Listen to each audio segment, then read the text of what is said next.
14 जुलाई को ट्रंप की असैसिनेशन की नाकाम कोशिश की गई। यूएसए के एक्स प्रेसिडेंट मरते मरते बचे सैटरडे को। अगर शूटर हेडशॉट मारने में कामयाब रहता तो आज ट्रंप हमारे बीच नहीं होते। बिस्मिल्लाहिर्रहमानिर्रहीम। मैं मोहम्मद फैज़ान। 14 जुलाई सैटरडे को यूएसए में एक ऐसा वाक़या पेश आया जिसने यूएसए की सिक्योरिटी पर बहुत सारे सवाल खड़े कर दिए। वही यूएसए जिसमें एक आम शहरी खुद को सेफ फील करता है, लेकिन वहीं के ही एक्स प्रेसिडेंट पे अटैक किया गया, कत्ल करने की कोशिश की गई।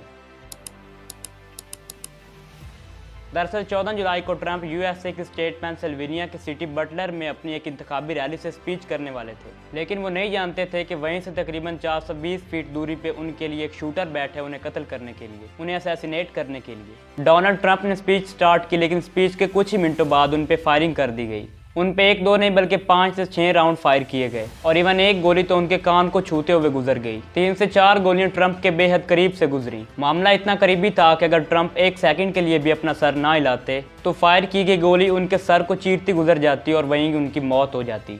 लेकिन खुशकिस्मती से वो इस हमले में महफूज रहे। उन्हें इस हमले में सिर्फ कान पे एक मामूली चोट आई। इस हादसे में रैली में मौजूद एक शख्स की मौत हो गई और 2 लोग जख्मी हुए।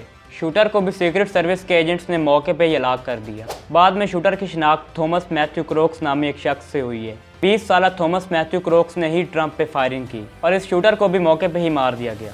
शूटर ने तकरीबन 420 फीट की दूरी से ट्रंप के सामने से बाएं तरफ से उन पे कई फायर किए, जिसके बाद सीक्रेट सर्विस के एजेंट्स ने ट्रंप को घेरे में ले लिया और बाद में उन्हें हॉस्पिटल एडमिट कर दिया गया। तो इस तरह अटैक हुआ डोनाल्ड ट्रंप पे। वो बाल बचे इस अटैक में। यूएस के प्रेसिडेंट या एक्स प्रेसिडेंट पे इस तरह का अटैक पहली दफ़ा तो नहीं, लेकिन काफ़ी अरसे बाद देखने को मिला है। जेम्स ग्रैफील्ड, जॉन एफ कैनेडी और भी कई सारे प्रेसिडेंट्स की असैसिनेशन हो चुकी है यूएसए में। वहीं जॉर्ज बुश और कई सारे प्रेसिडेंट्स पे फेल असैसिनेशन अटैम्प्ट भी हुई। 1963 के बाद अब ट्रंप पे अटैक किया गया है। हालांकि प्रेसिडेंट जो बाइडन, कई डेमोक्रेट्स और रिपब्लिकन रहनुमाओं ने इस हमले की मज़म्मत की। मुख्तलिफ ममालिक ने भी मज़म्मत की ट्रंप पे इस हमले की। लेकिन सवाल ये पैदा होता है कि कैसे एक 20 साल का लड़का राइफल लेकर रैली तक पहुंचा। सीक्रेट सर्विस एजेंट्स के होने के बावजूद भी वो उसे आइडेंटिफाई नहीं कर सके।